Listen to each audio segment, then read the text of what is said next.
Oh, pardon you, my dear. No. I'm afraid I didn't misspeak. Well, you were the one who waltzed into me, silly girl. No. I'm quite positive you walked into me. No matter. You're free to go, by the way. Enjoy the wonderful dancing and clearly forced socializing going on. You you really thought everyone here was just being friendly because they like each other? I'm sorry. Are you some type of servant girl? Haven't you ever been to one of these clearly political meetings? Well then, allow me to be your gossip girl for just a moment then. Do you see the guy on the left, with the girl in the black dress? Well, he is the Ryan's family representative. The amount of alcohol this guy drinks is simply absurd. Even though the guy doesn't even have a suitor to provide, he always shows up to these events, just as an excuse to get blackout drunk. Well, the family has talked about exiling him. Why? Because every time the guy shows up anywhere, he stinks. Not to mention, he always makes a mess of himself. Oh, and over to the left, the girl in the reddish rose-colored dress. She's the Hunt representative. She apparently is the only daughter the family has left. Most of the younger girls apparently died due to illness. And that, my dear, is the gossip tour. At least, of the people I know of, anyways.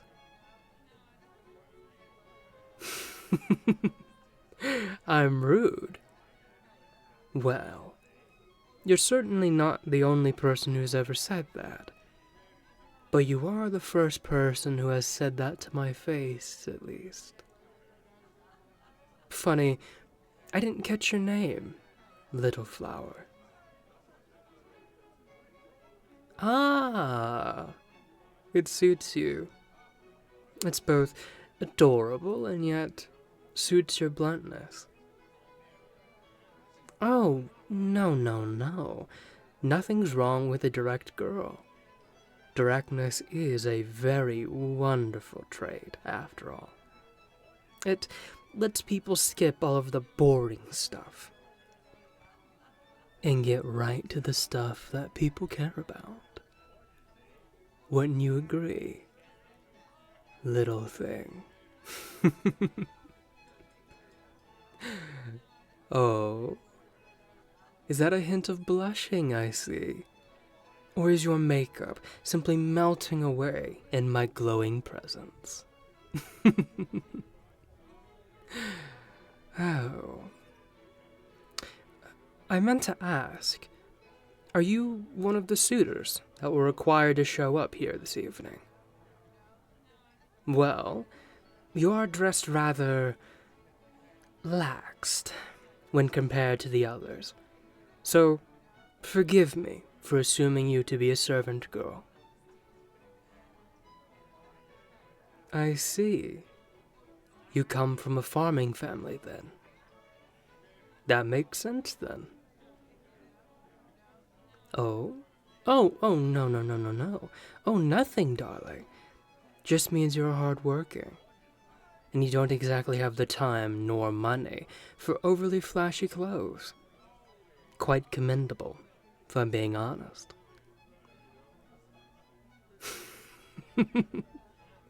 Do you think me incapable of compliments? Even monsters have standards. Wouldn't you agree? Hey, you wouldn't happen to like books, would you? Well then, Come with me then. Oh, please, shh. They will hardly notice us, as long as you're quiet, of course. Come along. I'll show you something pretty cool.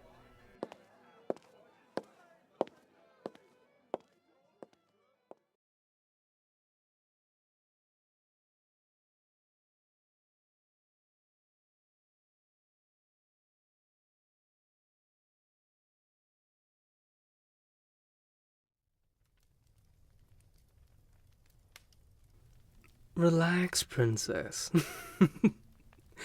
No one is going to care if I'm in my own room. Oh, that's right.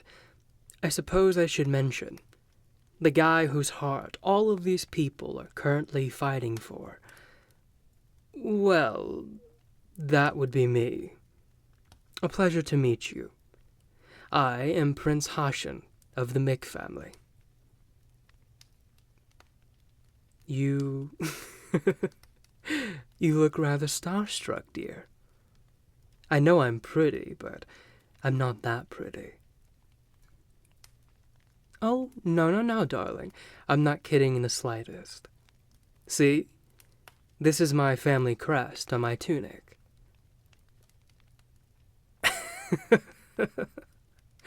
Oh, look at you. So much for misdirectness. As I think you may have just melted a little into my floor. Well, this is what I actually wanted to show you.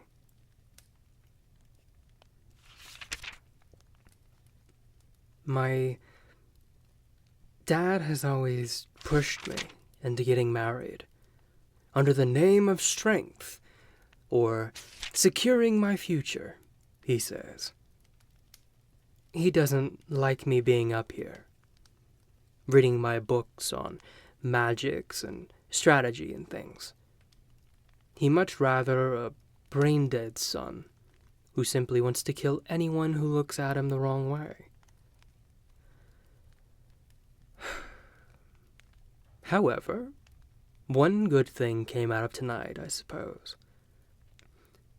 Well, besides having you melt into my floor earlier, bumping into you is a pretty good decision.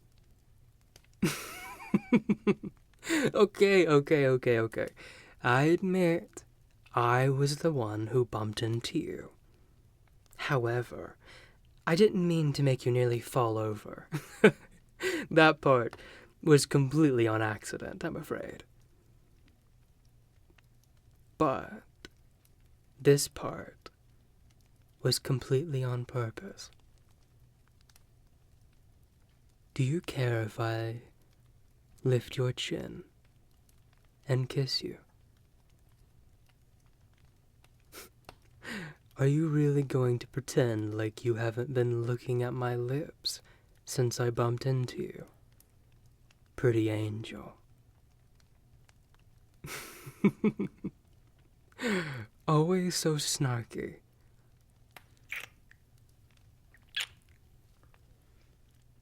And now, you've become so docile since I've kissed you. Oh, but teasing you is just so much fun. Especially when you taste so delicious. Oh? Is your mind in the gutter, darling? No. You can't recover, I'm afraid. If you want that, I'm afraid you're just going to have to behave then. Aren't you? Can you do that for me? Sweet little thing. Can you behave for me? Good. I look forward to making you melt. For now, come read these books with me. Maybe I'll even give you the honor of having my lips attached to yours again. Uh-huh. Well, come help me with these books then.